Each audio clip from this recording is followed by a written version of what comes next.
Commencer.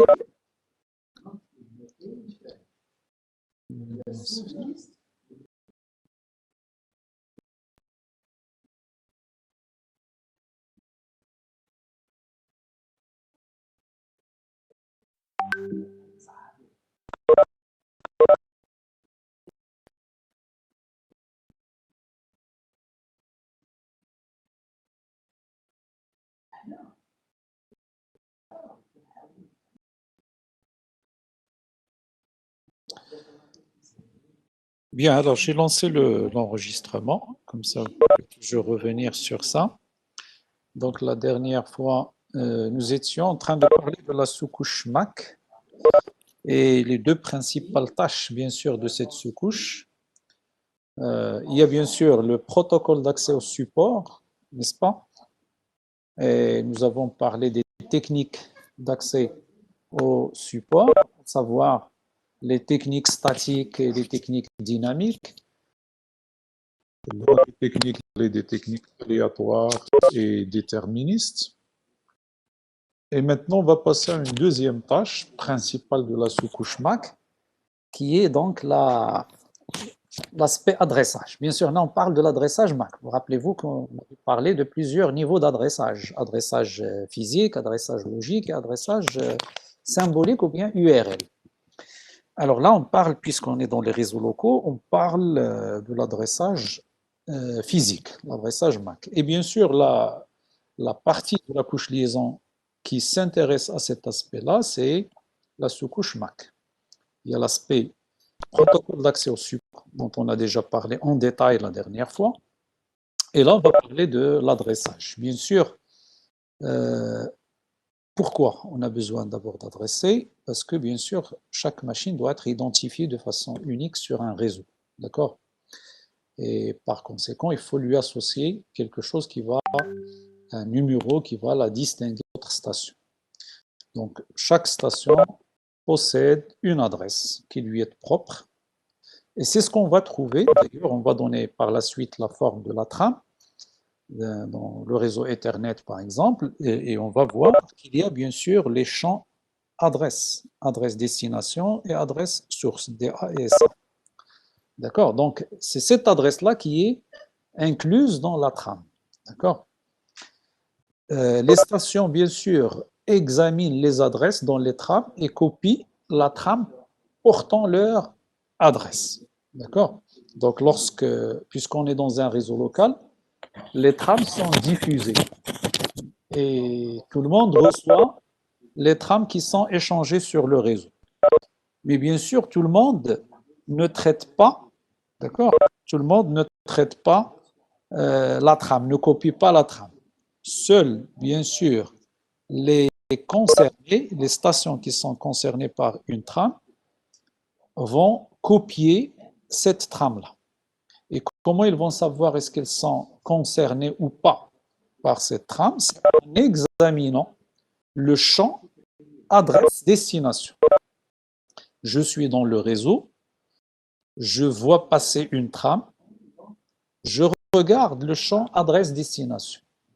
Si le champ adresse-destination correspond à mon adresse, moi en tant que machine, alors je dois la trame et la traiter.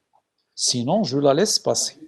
Alors, on va parler tout à l'heure des différents types d'adresses, parce qu'il n'y a pas, je ne copie pas seulement les trames qui portent mon adresse, mais il y a aussi des trames particulières que je dois copier aussi, parce qu'elles contiennent des adresses qui concernent tout le monde, par exemple, ou bien qui concernent un groupe, et moi je fais partie de ce groupe-là. On parle d'adresses broadcast, multicast et unicast.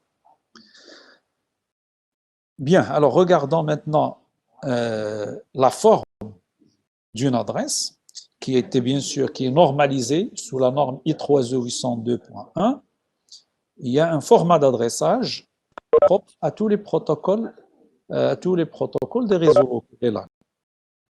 Alors une adresse, elle a une forme plate, il n'y a pas de hiérarchie. Ça veut dire que c'est pas comme par exemple un numéro téléphonique fixe qui permet de localiser, si vous voulez, le terminal. Vous savez, donc les numéros des téléphones fixes, ils obéissent à une certaine hiérarchie. Il y a l'international, le 00, et il y a un indicatif qui identifie un pays particulier, par exemple 212, c'est le. Donc lorsque vous voyez dans un numéro le préfixe 212, vous allez savoir que le terminal concerné, le téléphone concerné, se trouve au Maroc. Puis après, vous avez le 0537, par exemple, ça c'est la région Rabat, par exemple, et ainsi de suite. Et même, on peut aller jusqu'au quartier, jusqu'au répartiteur de quartier. Donc, les numéros de téléphone fixe, en fait, ils ont une organisation un peu hiérarchique et qui permet de localiser plus ou moins le terminal. Les adresses MAC, non, ce n'est pas le cas. Ce sont des adresses qui sont plates, il n'y a pas de hiérarchie. D'accord? Alors, la structure maintenant d'une adresse MAC, et là, cette structure-là, il est constitué, comme vous le savez, de 6 octets, 6 octets divisés en deux parties. Il y a une partie qu'on appelle OUI, il y a 2 bits particuliers, on va en parler, et il y a une partie numéro de série. Alors, pourquoi cette répartition-là? C'est justement pour rendre une adresse unique et garantir cette unicité. D'accord? C'est pour garantir l'unicité de l'adresse.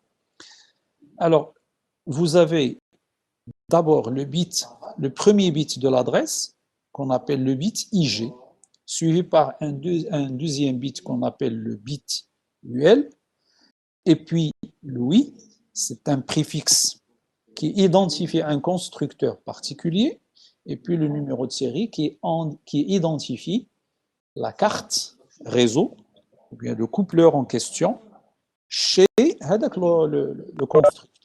Donc vous avez 1 plus 1 plus 22 plus 24. Premier bit, IG, qui indique est-ce que l'adresse, c'est une adresse unicast ou une adresse de groupe, individuelle ou de groupe, I. Puis, est-ce que l'adresse est universelle ou locale? On va bien sûr détailler ça. Puis après, vous avez le constructeur. C'est une entreprise qui fabrique des cartes réseau. Chaque constructeur a un prix particulier. Et puis, vous avez un numéro qui identifie la carte chez le constructeur. Et comme ça, on garantit l'unicité de l'adresse, parce que l'adresse, il est unique au niveau mondial, une adresse MAC. Alors, commençons. On va détailler maintenant les champs, un par un. Commençons par le premier bit. D'accord? Le premier bit, le bit IG. Le bit IG, ça peut être soit 0, soit 1, bien sûr. Il y a deux valeurs possibles. Lorsque c'est 0, c'est une adresse unicast. Je n'ai une adresse unicast. C'est une adresse d'une station, une seule. D'accord? C'est une adresse d'une station. Alors, il y a adresse unicast et il y a adresse de groupe. Lorsque ce bit-là, contient 1. C'est une adresse de groupe. Alors, les adresses de groupe, il y a deux cas. Deux cas de figure. Il y a une adresse de broadcast, c'est-à-dire tout le monde est concerné. D'accord? En fait, c'est l'adresse 1 partout, le FFFF partout si on est en hexadécimal. Donc, soit il est noté par des F en hexadécimal, ou là des 0 partout lorsqu'on est en. Pardon, des 1 partout lorsqu'on est en binaire. D'accord?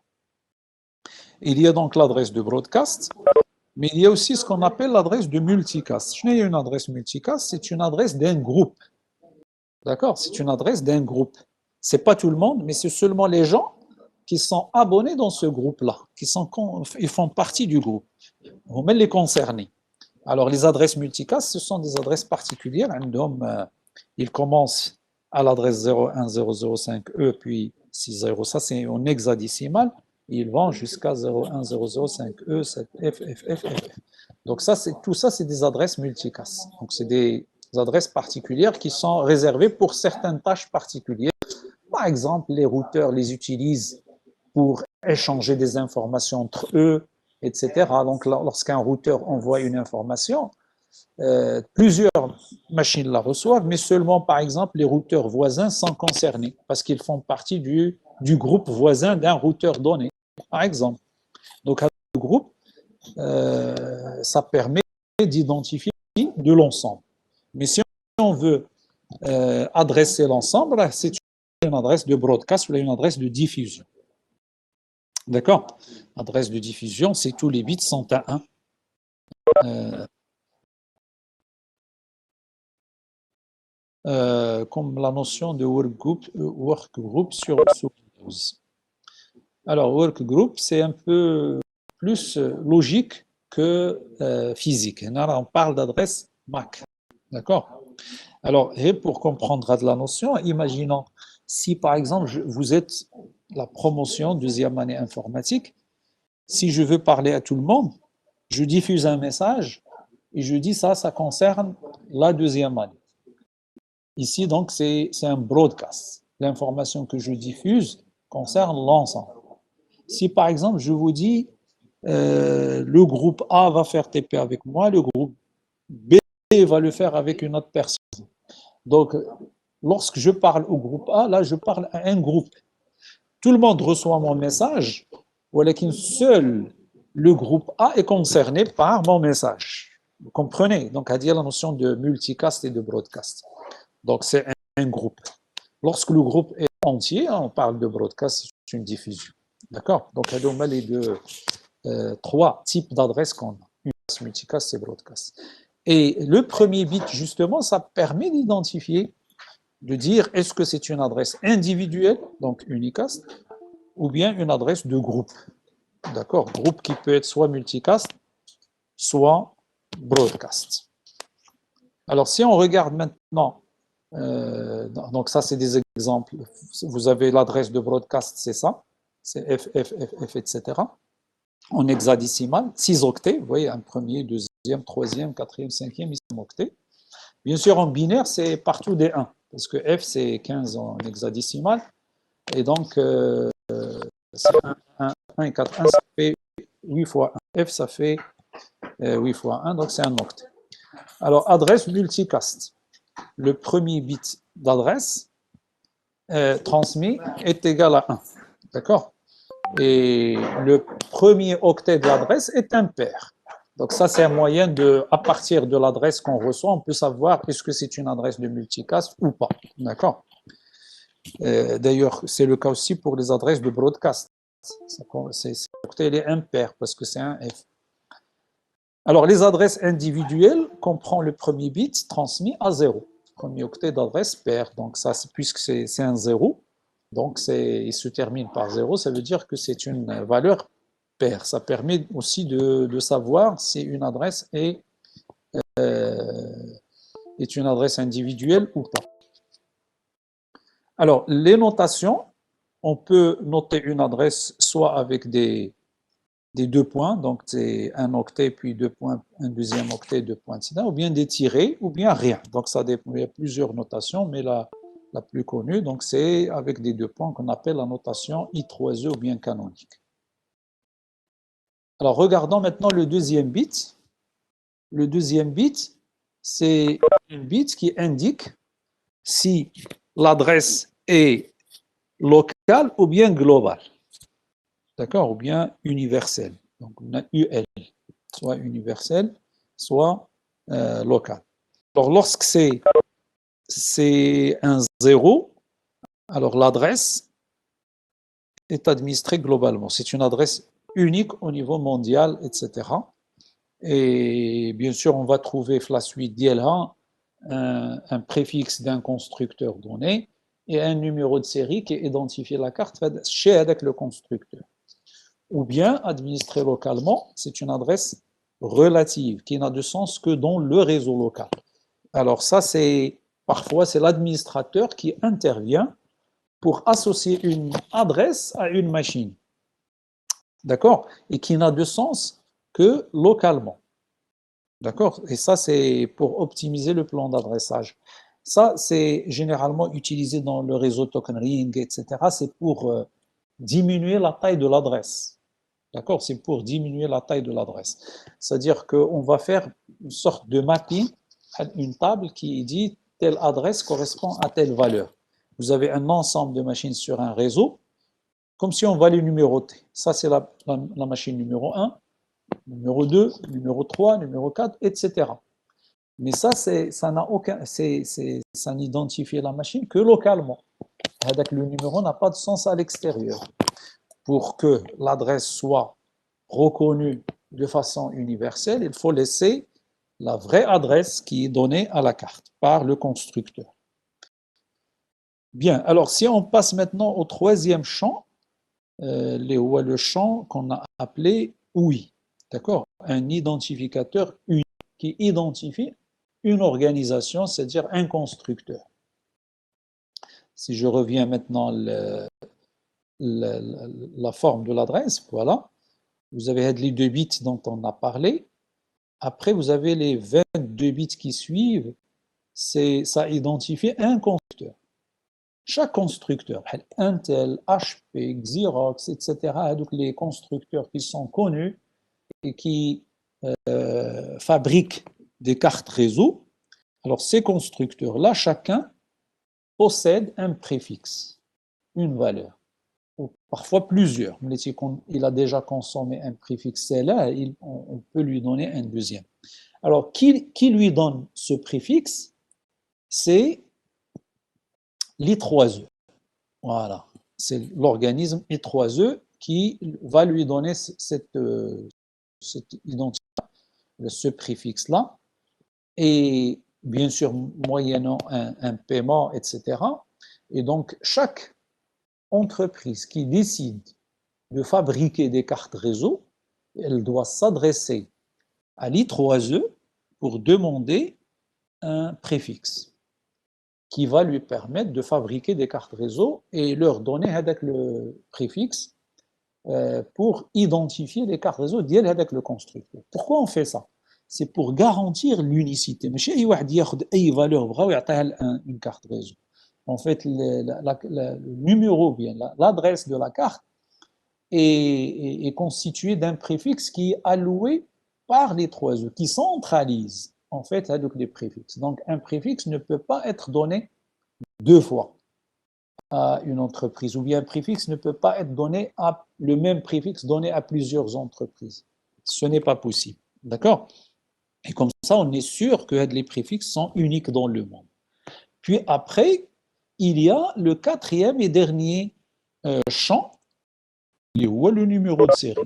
Le numéro de série, par contre, il est alloué par le constructeur lui-même à la carte réseau. Donc ça, c'est le constructeur qui s'en charge. هو اللي كيتحكم في هذه la partie هذه، هو اللي كيعطي les cartes réseau ديالو des valeurs. Généralement séquentielles, première, deuxième, troisième, etc. Et comme ça, il est sûr de ne pas avoir, on est sûr de ne pas avoir, si vous voulez, 2 cartes réseau qui ont la même adresse dans le monde. علاش؟ parce que إما غيختلفوا في le constructeur, il est que nous avons 2 cartes réseau de 2 constructeurs différents, donc forcément un nombre des préfixes différents, donc les adresses sont différentes.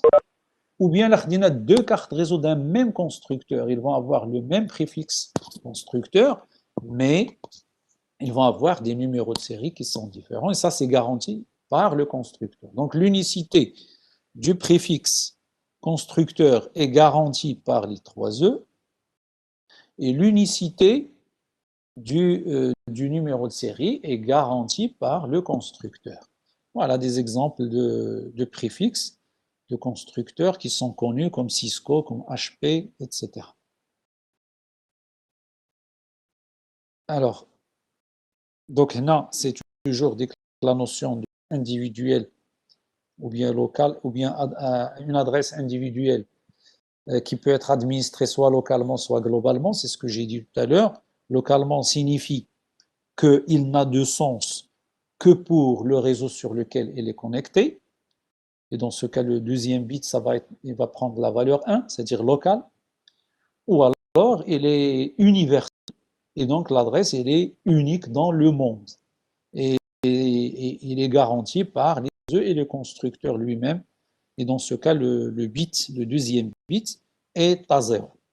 Voilà des exemples, si vous voulez, de préfixes de constructeurs. C'est-à-dire, là, on a la carte réseau, où on a l'adresse MAC d'IELA. À partir de l'adresse MAC, Et يمكننا نعرفوا شكون le constructeur ديال هذيك la carte.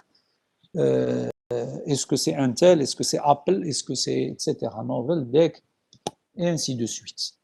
Voilà, donc là c'est le deuxième point concernant la sous-couche MAC. On a parlé des protocoles d'accès au support et on a parlé de l'adressage. Maintenant, la sous-couche, la deuxième sous-couche qui est la sous-couche supérieure. La couche liaison de données, il a fait deux sous-couches. La sous-couche basse, اللي هي MAC, اللي هضرنا عليها دابا وهضرنا على les deux tâches principales ديالها, à savoir le protocole d'accès au support et adressage. D'abord la sous-couche LLC qui est plus logicielle et plus orientée traitement, elle garantit la livraison des trames et la reprise, la détection et la reprise sur erreur. Et ça, on en avait parlé avec HDLC, avec l'APB et les autres protocoles. Maintenant, on en parle au niveau d'un protocole particulier qui est le protocole LLC. Le protocole LLC qui découle aussi de HDLC. Si vous vous rappelez, lorsqu'on avait donné l'arborescence des protocoles, on avait donné comme exemple aussi le protocole LLC. Le protocole LLC qui découle du protocole HDLC, mais il a certaines spécificités. Alors, LLC, il est utilisé dans... C'est un protocole qui est utilisé dans les réseaux locaux.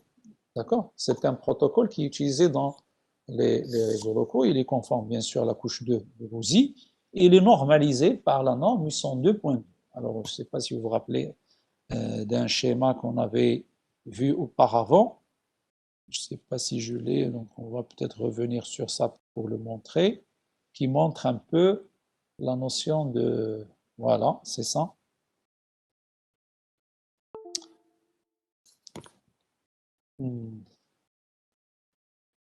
Voilà, c'est ça. Vous avez la sous-couche MAC, vous avez la sous-couche LLC. Vous avez bien sûr la couche physique. Donc MAC, on en a parlé, LLC, au niveau des réseaux locaux, elle s'intéresse bien sûr à la mise en place de la liaison, la détection, la correction des erreurs, etc. Et il est normalisé. Vous voyez la norme, I3E 802.2. Donc là, on retrouve ça.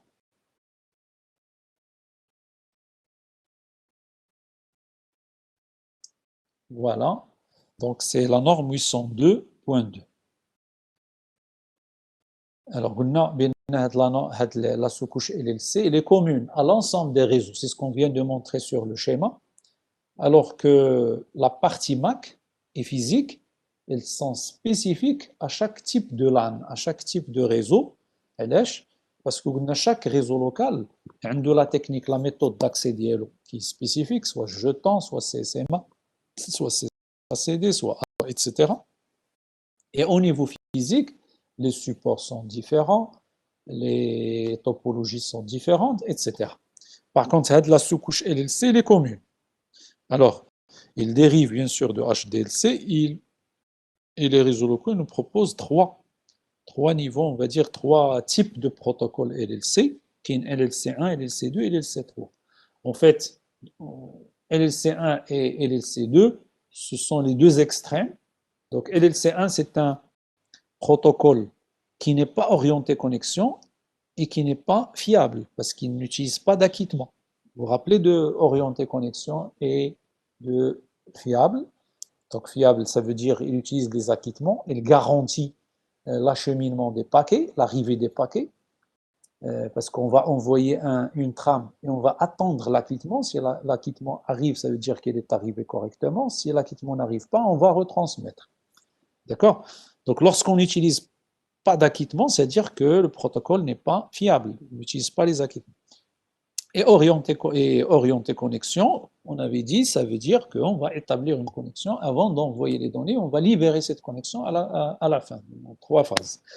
Donc vous avez LLC1, c'est le niveau basique, il n'y a pas de connexion, il n'y a pas d'acquittement.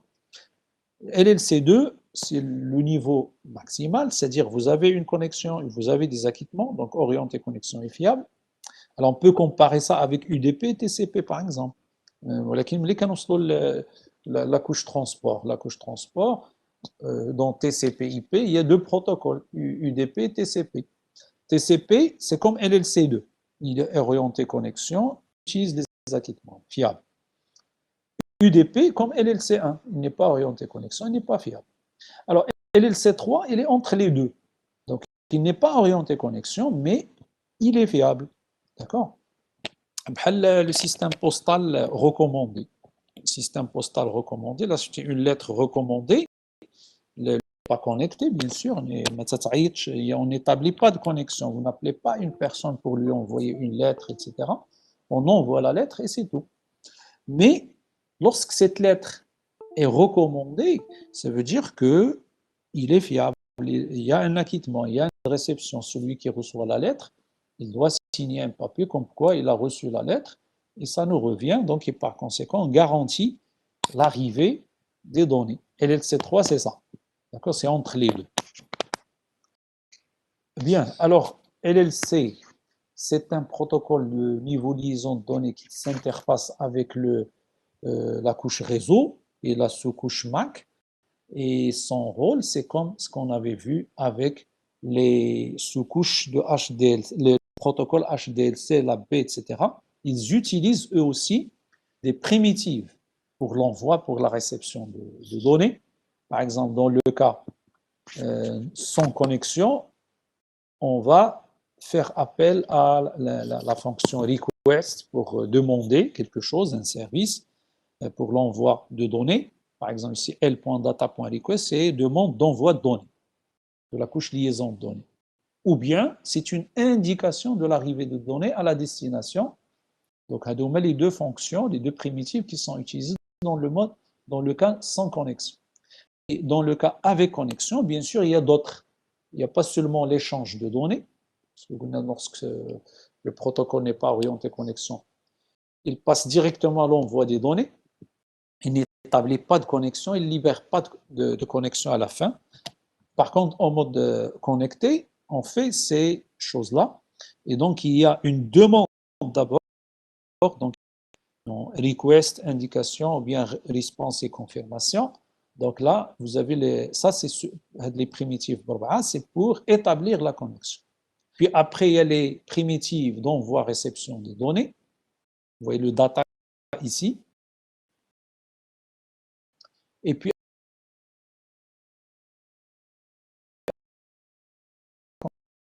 alors, il y a aussi d'autres primitives, par exemple, pour réinitialiser un reset à un problème, par exemple. Il y a aussi ça, c'est des couches LLC, des protocoles liaison de données, des réseaux locaux. Voilà, donc ça, avec ça, on termine la partie EDI. Maintenant, on va parler on va faire une étude de cas avant de parler de l'interconnexion des réseaux. On va parler principalement du réseau Ethernet, qui est le réseau local le plus utilisé, le plus connu actuellement. On va revenir sur des aspects qu'on a fait, mais pour le cas de Ethernet. Alors, à l'origine, Ethernet, c'était le système Aloha, si vous vous rappelez, parce que la base de la technique d'accès au support qui est utilisée dans Ethernet, c'était la technique, ou bien le protocole Aloha, que nous avons décrit auparavant. Ce protocole-là a été amélioré et utilisé dans le réseau Ethernet. Alors, première version, Ethernet version 1, qui était une version expérimentale, c'était en 1976, et conçue par la société Xerox. Donc, c'est une société, c'est une entreprise qui travaille sur le domaine. Ils ont proposé, d'accord, Ethernet expérimental de débit 3 mégabits par seconde. À l'époque, c'était énorme. Utilisant un câble coaxial de 1000 mètres, 1 km, et un nombre de stations qui peut aller jusqu'à 100. Alors, une fois qu'on a expérimenté ça en labo et on a testé, on a trouvé que c'est intéressant, on a mis en place un consortium entre 3 entreprises, Digital, Intel et Xerox. c'était en 1980. Ils ont mis en la version 2 d'Ethernet, qui est la plus connue et qui est la base des autres versions que nous allons voir par la suite. C'était en 1980 et c'était un Ethernet qui a été commercialisé, qui est connu au niveau du marché. C'est réseau Ethernet qu'on appelle parfois Ethernet DIX ou bien 10, comme vous voulez, donc plusieurs nominations, pour dire justement Digital Intel Xerox. Et il est à 10 mégabits par seconde, justement. C'est la base de travail, c'est donc de l'I3E 802.3. Dit que la norme I3E 802.3, ils se sont basés sur le réseau Ethernet. Et bien sûr, on parle d'Ethernet en particulier comme étude de cas. Pourquoi? Parce que c'est de loin le plus, quand je dis Ethernet, bien sûr Ethernet, et c'est dérivé, parce que monsieur Ethernet, les Canadiens, les développeurs aujourd'hui, qui y a d'autres qu'on va dire par la suite, mais à la base, c'était ça. Donc, c'est plus que 90% des réseaux locaux actuellement dans le monde, c'est des réseaux Ethernet à l'origine, donc qui découlent d'Ethernet. Alors voilà, historiquement, vous voyez les différentes versions avec l'évolution depuis 85, le 10.5, dont on a parlé, qui est normalisé comme norme 802.3. Donc le 10, ça veut dire c'est un réseau à 10 mégabits par seconde qui utilise une transmission bande de base avec des segments de 500 mètres maximum. Il y a une version qui s'appelle le 10 base 2. Là, on a une différence, bien sûr, au niveau de la longueur des segments, des câbles, mais aussi du type de câble. Là, c'est un câble coaxial épais. Là, on a utilisé un câble coaxial fin. Donc, c'est moins encombrant et plus maniable, plus flexible, etc. Et ça a été normalisé aussi. Toujours, c'est 802.3 suivi par quelque chose, le B par exemple, pour distinguer cette version de celle-là. Après, c'est le début des années 90, on est passé au 10 base quelque chose, une lettre, T, F, X, etc. Pourquoi? Parce que ça, on a commencé à, d'une part, passer de la topologie bus sur un câble coaxial à une topologie étoile. Donc, au niveau physique, on a changé de topologie, mais aussi parce qu'on a commencé justement à voir les équipements d'interconnexion. Principalement à l'époque, c'était des hubs. D'accord? Il y avait l'apparition des premiers hubs, donc on parle de 10 bases T, T pour dire twisted pair ou bien la paire torsadée. Et justement, ça c'est un changement aussi au niveau du support. On est passé parce qu'avant, c'était le câble coaxial utilisé dans les réseaux Ethernet, mais à partir de là, on a commencé à utiliser de la paire torsadée qui elle-même elle a évolué. On a vu plusieurs catégories de paires torsadées dont les performances et les caractéristiques diffèrent beaucoup. D'accord. Après, on a aussi commencé à utiliser de la fibre optique. D'accord. On a commencé à utiliser de la fibre optique au niveau des supports dans les réseaux locaux Ethernet. Et dans 95, c'était le saut de 10 mégabits à 100 mégabits. On parle de Fast Ethernet à l'époque. Donc, on avait Ethernet classique, mais là, on passe à Fast Ethernet. Et puis, l'évolution a continué comme ça. Et on parle de gigabit Ethernet, troisième génération. Première génération, c'est les 10 mégabits par seconde. Deuxième génération, qu'on appelle Fast Ethernet, c'est 100 mégabits par seconde. Troisième génération, c'est les gigabits Ethernet. Lorsqu'on a commencé, on n'a franchement pas de 1000 mégabits, c'est-à-dire un gigabit par seconde. Et aujourd'hui, bien sûr, il y a des réseaux locaux Ethernet à 40, voire à 100 gigabits par seconde. Donc voilà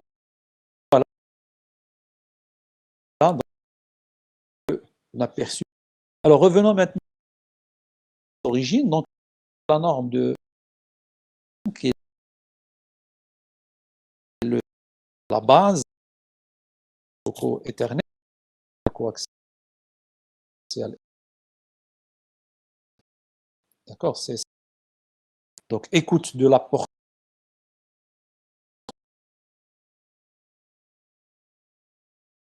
donc le support à collision, on doit la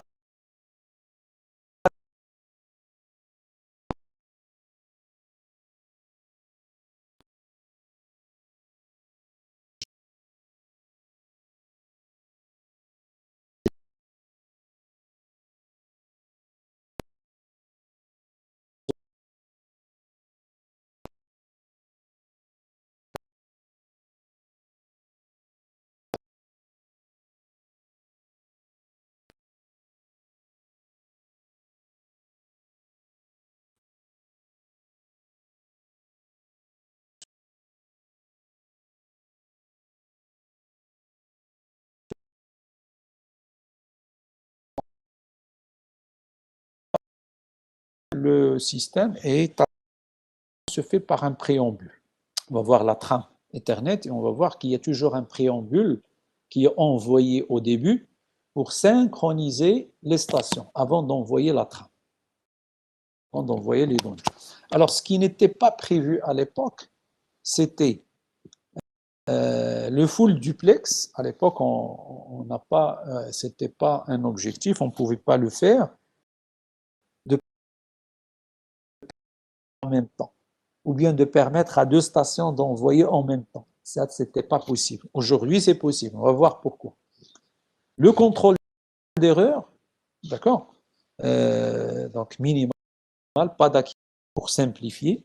L'acquittement, en fait, ou le contrôle, il se fait comme on a qui continue d'écouter le support pour savoir est-ce que ce qu'elle a envoyé, le signal qu'elle a envoyé, est bien celui qu'elle reçoit. Si c'est le cas, ça veut dire que pas le cas, alors il considère que il y a une perturbation du signal envoyé, donc c'est une erreur à arrêter l'envoi. Alors, il n'y a pas de sécurité ni de confidentialité. Les trames sont diffusées, donc tout le monde les reçoit. Et n'importe qui peut revoir l'information qui circule. Bien sûr, la sécurité est laissée au système d'exploitation, c'est-à-dire pour la question de cryptage, etc. La vitesse est variable. La priorité n'est pas prévue. Chose qu'on a au niveau de tokening à l'époque. Protection contre le protocole Ethernet. Le déterminisme aussi n'est pas pris en compte parce que maintenant, Ethernet utilise une technique, un protocole qui est aléatoire, qui est probabiliste. Donc, il y a une compétition entre les stations pour accéder au support, chose qui, par exemple, qui utilise un jeton. Donc, il y a un certain est assuré d'avoir le support au bout d'un certain temps maximal connu, calculé à l'avance. Bien. Donc ça, c'est les principes. Donc on peut dire en quelque sorte que Ethernet est un réseau probabiliste, parce qu'il y a une compétition de stations privilégiées égalitaires. Les stations sont au même niveau.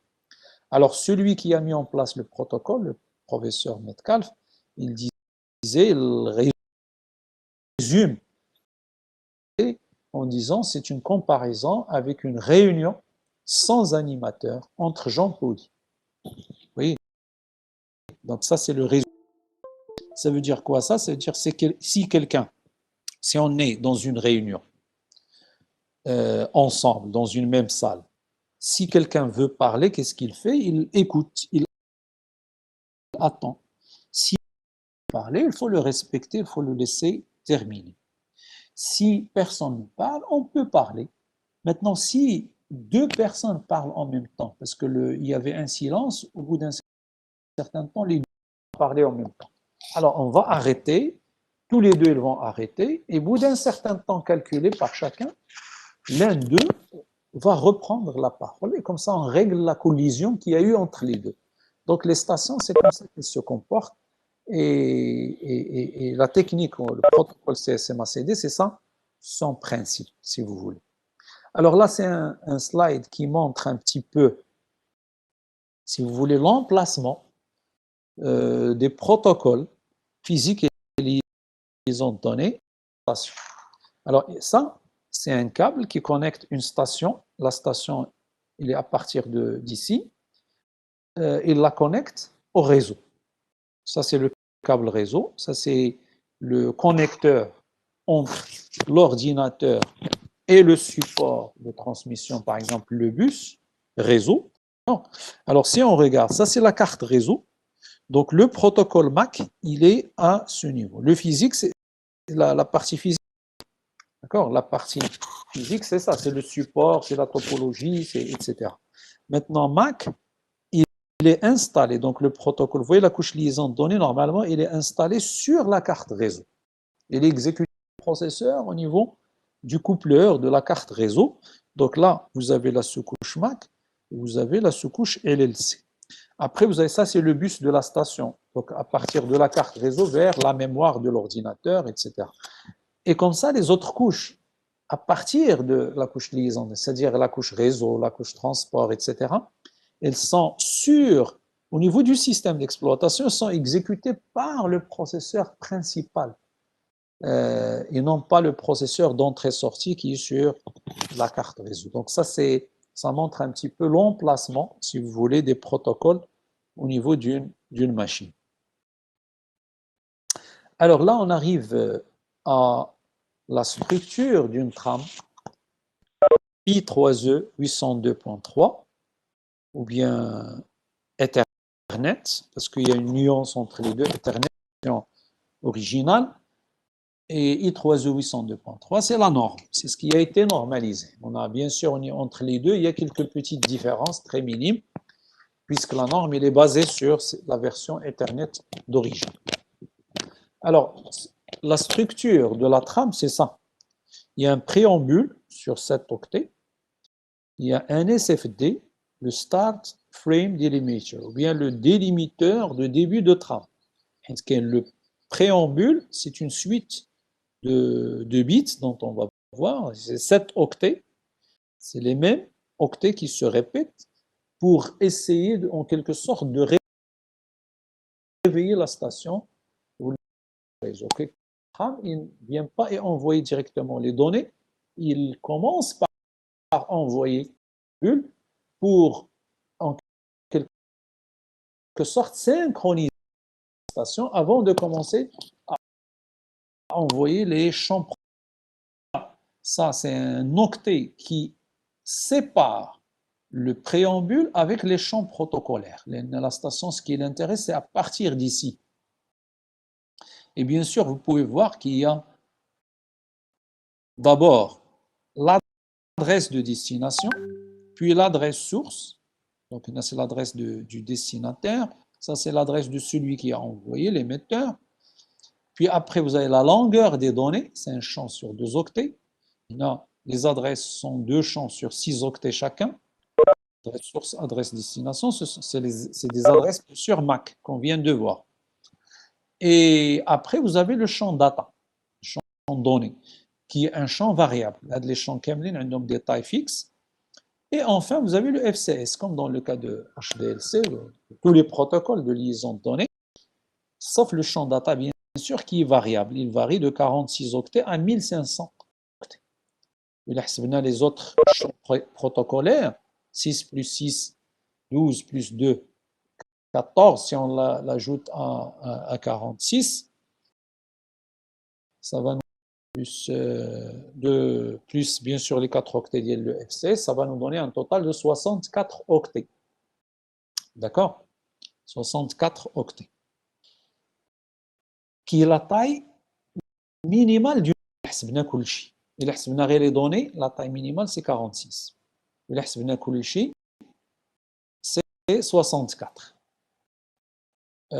Et la taille maximale, c'est pour les données, c'est 1500 octets. L'ensemble, ça va donner 1518. Parce que 6 plus 6, 12, plus 2, 14, plus 4, c'est un peu décalé, le FCS, c'est en fait 18. Donc c'est 1518. Donc une trame Ethernet, elle a une taille minimale. D'ailleurs, on va voir une trame minimale. On a fait allusion à ça auparavant, mais en détail un exercice aussi qui permet de de calculer ça. Donc là, la station, il doit émettre une trame et continuer d'envoyer jusqu'à ce que la trame fait l'aller-retour et revient vers elle pour qu'elle puisse savoir est-ce que la trame est correcte ou pas et détecter s'il y a des collisions ou pas. Et c'est pourquoi il y a une taille minimale à respecter. Bien sûr, si on n'a pas assez de données à envoyer, dans ce cas, on doit compléter par des informations de bourrage, parce que c'est force nécessaire d'avoir la taille de la trame. Sinon, le protocole ne fonctionne pas correctement.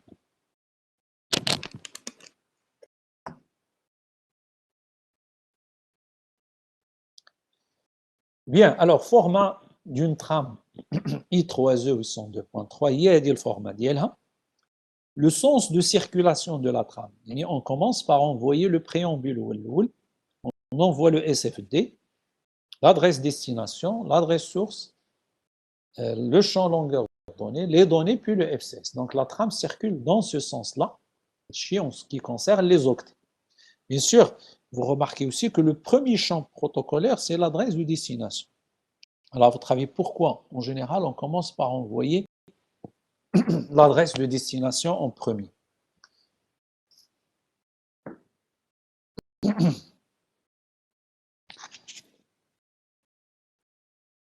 Alors, pourquoi on commence par envoyer le champ adresse destination en premier?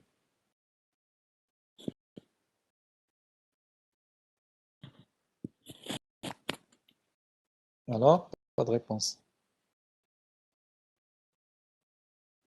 Alors, pour d'abord, des solutions existent pour alerter la station 10. C'est en fait pour permettre à une station, parce que la trame, lorsqu'on va l'envoyer, elle va être reçue par l'ensemble des autres stations. C'est une diffusion, il ne faut pas l'oublier. On est dans un réseau local. Toute trame qui est envoyée, elle est diffusée. Il est reçu par tout le monde. Seuls les concernés, seule la station concernée doit la récupérer, la copie. Les autres, ils vont la voir et vont la laisser passer. Et donc, le premier champ qui arrive, c'est le champ adresse-destination. Et ils vont le voir. S'il s'agit de leur adresse, ils vont récupérer la trame. Si ce n'est pas leurs adresses, ils vont laisser passer. Donc, c'est la première chose à voir. C'est comme si, par exemple, vous recevez la première des choses à voir, à vérifier, vous ouvrez la boîte aux lettres, qu'il y en a une lettre. Vous regardez l'adresse, à qui il est destiné. Le est destiné à une personne donnée, il la prend. لما كانش ديالو غيشوفها وغيخليها بلا ما يحلها ويقراها وهذا عاد يعرف بان ماشي ديالو. Vous voyez, donc c'est le premier champ général au niveau d'une trame. Donc le sens de circulation des octets, premier octet qui est envoyé, c'est le premier octet du préambule, c'est ce que je viens de dire, et le dernier, c'est le dernier octet de la séquence de contrôle. Ça veut dire أول octet ديال هذا البريامبول يمشي كيتبعوا le deuxième octet du préambule, etc., le SFD, واخر octet هو le dernier octet ديال ال FCS. في 4 des octets, le dernier ديال. En ce qui concerne, mais pour les bits, le premier bit qui est envoyé, c'est le bit de poids le plus faible, le bit 0. Donc, par exemple, je ne sais pas moi, donc si je prends le SFD, je vais passer pour voir le format de SFD. Ouais, le SFD, d'accord? Ouais, c'est le champ. L'octet il va être envoyé. Par quoi on commence? On commence par le 1. Le 1, qui est en bleu. C'est le bit 0. C'est le bit de poids le plus faible ديال هذاك l'octet. عاد كيتبعوا هذا le bit. Donc l'envoi des bits, il est inversé.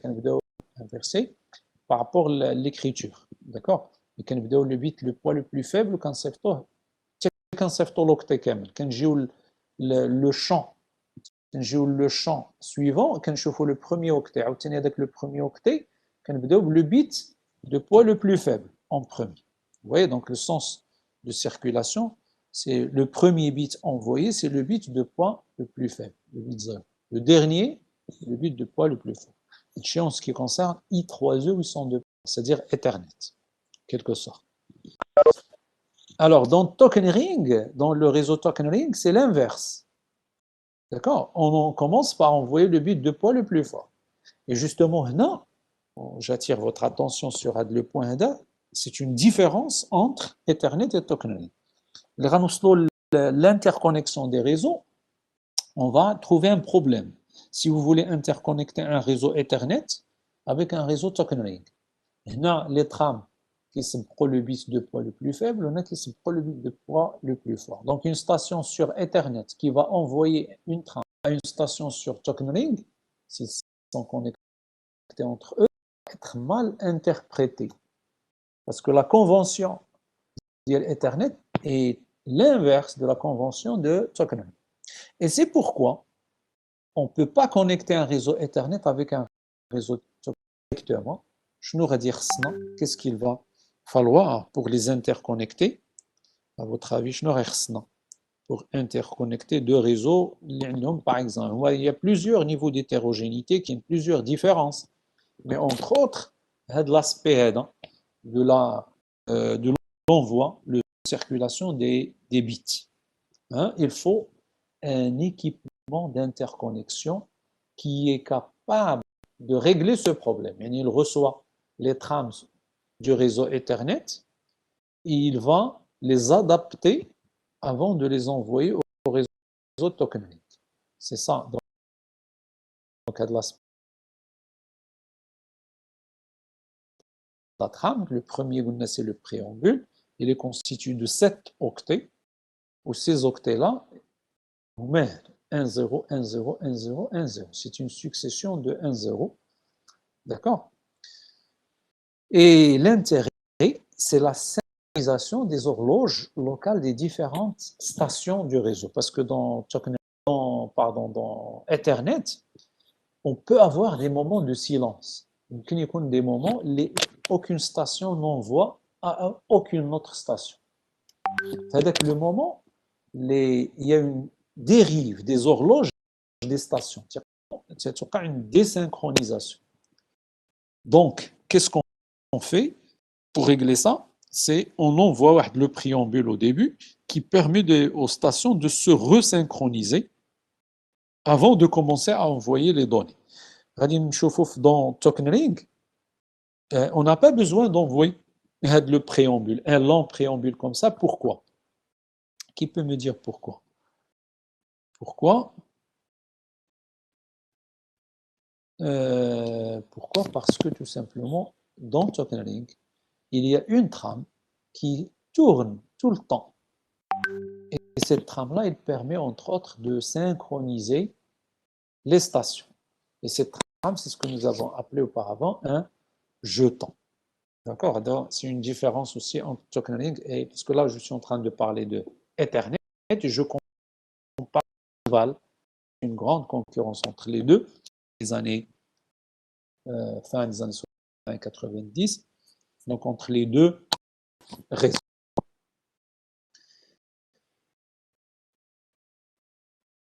Alors, après, vous avez le SFD. Après, avec la succession de 1, 0, 1, 0, 1, 0, qui l'octet un peu différent, légèrement différent. Vous voyez 1, 0, 1, 0, 1, 0, sauf les deux derniers 8, 1, 1. Ça permet à une station de marquer le début, de dire voilà, ça c'est un protocole. C'est le RAT, un octet, non? Un octet calage, etc. Lorsqu'il va recevoir le SFD, il peut savoir que maintenant, ça y est, c'est la fin du préambule et c'est un délimiteur, donc c'est le début des champs protocolaires qui sont importants pour les adresses, les données, etc.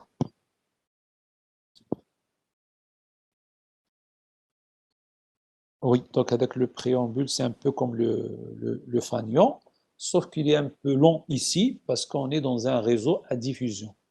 Dans HDLC, entre deux stations qui sont adjacentes, donc il n'y a pas une seule station, non, dans un réseau local, il y a plusieurs stations, c'est pourquoi le bulle est beaucoup plus grand.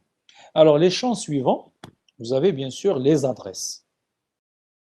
Vous avez les champs adresses, l'adresse destinataire, qui est l'oula, 6 octets, et l'adresse source, qui la suit, 6 octets aussi, c'est de l'émetteur.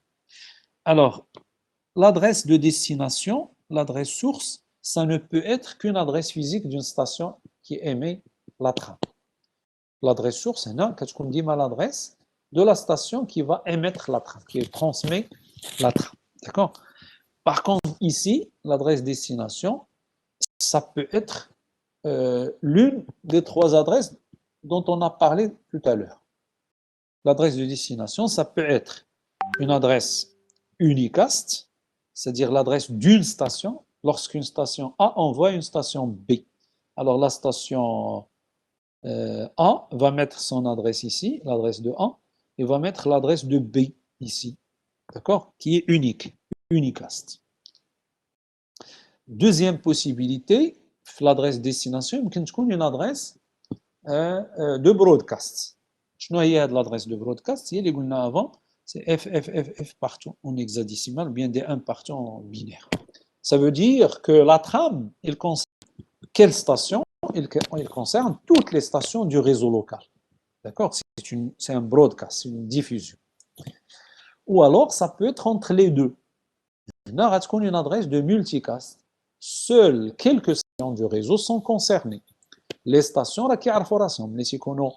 des stations, chaque station est configurée pour recevoir les trames d'Yaoulha, les firmes l'adresse, les trames de broadcast, parce que tout le monde doit les recevoir, et les trames dont l'adresse est une adresse multicast, mais qui est connue par Hadik la station. Elle fait partie de ce groupe, donc il reçoit. Comme si je dis, les gens du groupe A vont faire le TP, par exemple, dans la salle telle.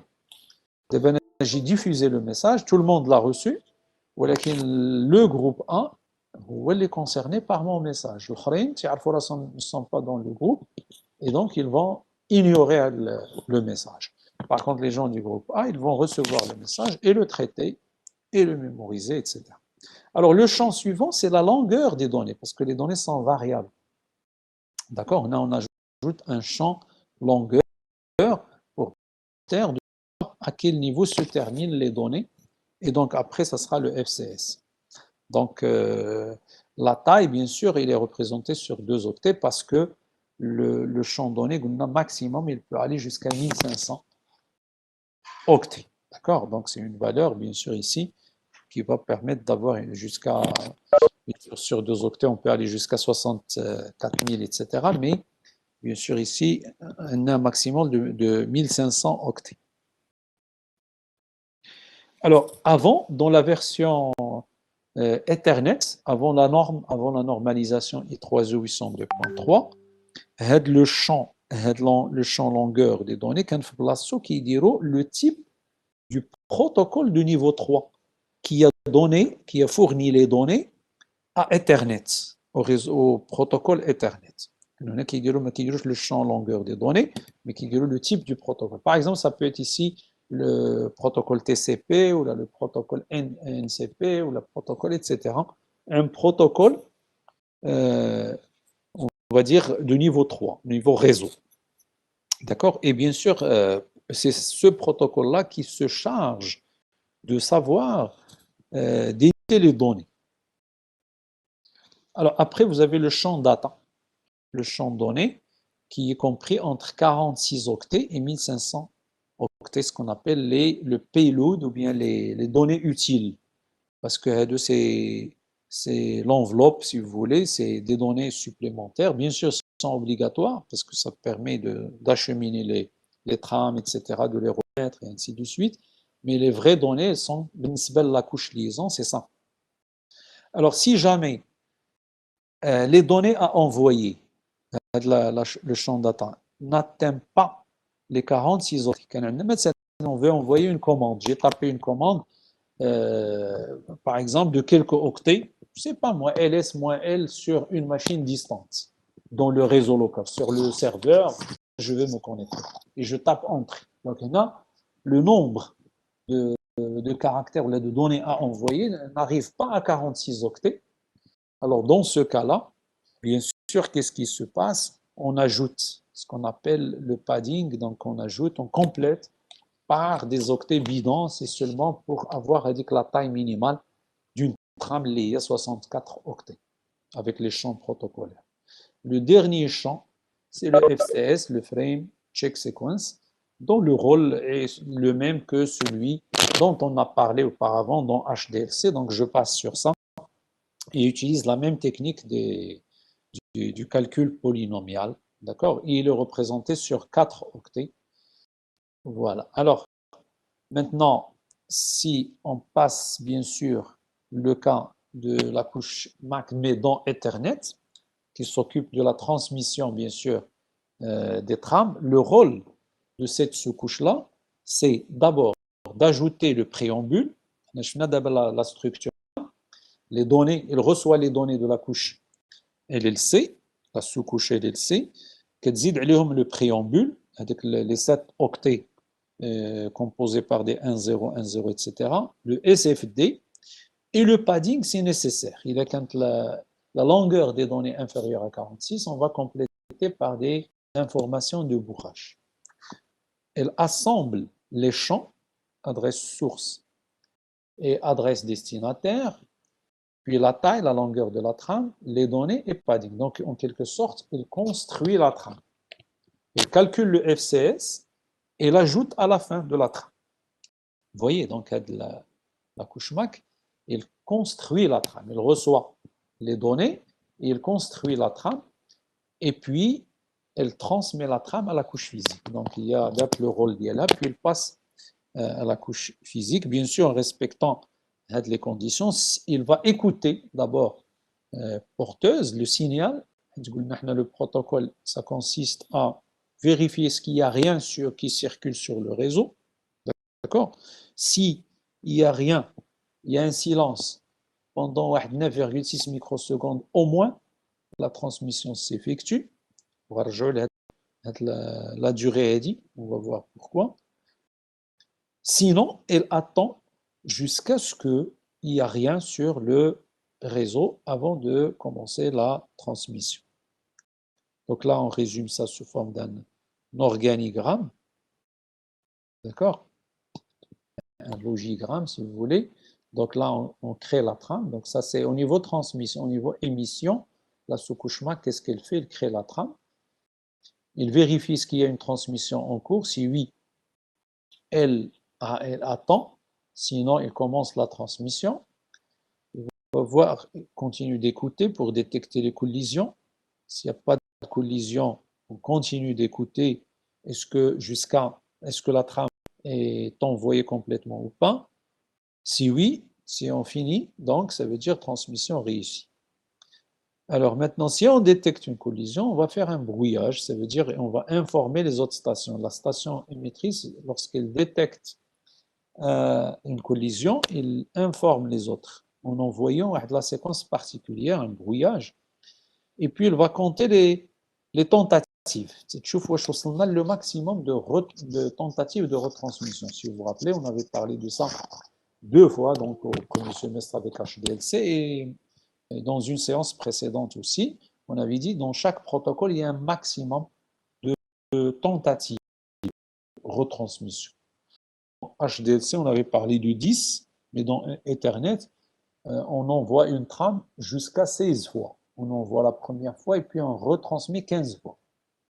D'accord? Si trop de tentatives, on a dépassé, alors on abandonne. Donc on arrête. Donc ça veut dire qu'il y a un problème physique grave, coupure dans le câble ou autre. Sinon, alors on revient pour attendre et recommencer une nouvelle fois. Donc voilà, si vous voulez, l'algorithme du protocole MAC à la transmission. Alors, le temps d'attente dont j'ai parlé tout à l'heure de 9,6 microsecondes, ce qu'on appelle interframe space, ou bien l'espace entre trames, c'est en fait évalué à 9,6 microsecondes. En général, on le fait pour permettre une certaine équité et égalité entre les différentes stations, c'est-à-dire d'une part, et pour permettre aussi au circuit du réseau de revenir à l'état de repos. Une machine ne peut émettre, parce que, imaginons, par exemple, une trame qui est en train d'émettre sur le support. Parce que dans le réseau Ethernet, il y a une certaine compétition entre les stations.